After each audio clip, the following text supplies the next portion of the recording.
Di beberapa masjid kita lihat begitu banyak larangan-larangan, seakan-akan pengurus masjid adalah tuan daripada masjid. Anak-anak tidak nyaman di masjid, orang tua tidak nyaman di masjid. Hadirin sekalian, mall buka 24 jam, hotel buka 24 jam, tapi masjid tidak buka 24 jam. 1 juta masjid ini harusnya menyumbang begitu banyak kebaikan bagi Indonesia. Baginda Nabi membangun 1 masjid, tapi kebaikannya tersebar di seluruh alam. Kenapa 1 juta masjid seakan-akan tidak memberikan kebaikan sama sekali? Masjid hari ini, amalan-amalan masjid tidak menjadi prioritas. Harusnya bukan fisik masjid, tapi amalannya. Hadirin sekalian, kami berkunjung ke perumahan Hakim Agung. Dulu masjidnya kecil, pengurusnya larangannya banyak. Dilarang tidur di masjid, dilarang makan di masjid, dilarang minum di masjid, dilarang ke WC, semuanya banyak betul. Akhirnya masjidnya sepi, dan kemudian pengurusnya mati. Ganti pengurus Pak Paujan, berubah cakrawalanya, bagaimana menjadikan masjid menjadi tempat menyenangkan. Alhamdulillah sekarang Grab datang ke masjid. Walaupun tadi tidak sholat, hanya ke WC dibiarkan, tapi lama-kelamaan Grab pun sholat di sana. Disediakan makanan di sana, disediakan es krim untuk anak-anak di sana. Subhanallah, hari ini masjidnya 4 lantai.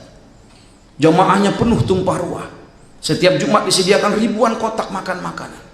Singa ganas saja dari hutan kalau dikasih makan, hari-hari dikasih makan, lama-lama jinak itu singa. Kenapa umat hari ini tidak jinak ke masjid? Saya tanya kepada anak-anak muda yang di terminal, kenapa kalian tidak ke masjid? Mereka katakan, Pak, kami bukan nggak mau ke masjid, kami ke masjid malas. Di masjid sombong-sombong, Pak. Imam masjidnya sombong, jamaahnya sombong, pengurus masjidnya sombong, nggak ada senyum di masjid. Kalau di terminal ini, Pak, kami 1 gelas kopi bisa sama-sama. Kami bertegur sapa, saling senyum di sini, Pak. Enak. Saya catat. Kami datang ke mall, kami tanya anak-anak ABG, kenapa kalian tidak datang ke masjid? Masjid panas, Pak. Di mall dingin. Di masjid tidak ada senyum. Di mall walaupun satpamnya nampak bengis, kumis tebal, tapi senyumnya manis.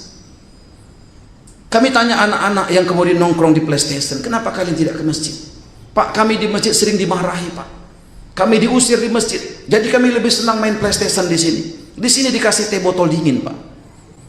Hadirin sekalian, kami catat dan kita programkan agar kemudian terjawab bahwasanya masjid adalah rumah Allah, masjid tak menjadi tempat yang paling menyenangkan di muka bumi. Maka alhamdulillah preman-preman kita undang datang untuk makan ngopi di masjid. Mereka tidak sholat, kita biarkan. Hari kedua begitu, lama kelamaan mereka nggak hati kemudian sholat. Lama kelamaan kita ajak juga itikaf mereka, ajak mereka memikirkan agama, ajak mereka mengusahakan agama dari masjid ke masjid, dari kampung ke kampung. Hari ini anak-anak muda yang tadinya orang tuanya tidak lagi menganggap mereka sebagai anak, hari ini mereka ditanya terus sama orang tuanya. Kita minta anak-anak muda tampil ke depan. Mantan-mantan preman tadi dengan tatonya tampil ke depan membaca kitab. Mereka katakan, Pak, saya nggak bisa bahasa Arab. Enggak usah dibaca Arabnya, saya juga nggak ngerti bahasa Arab. Udahlah, kamu baca yang kamu ngerti aja, bahasa Indonesia aja.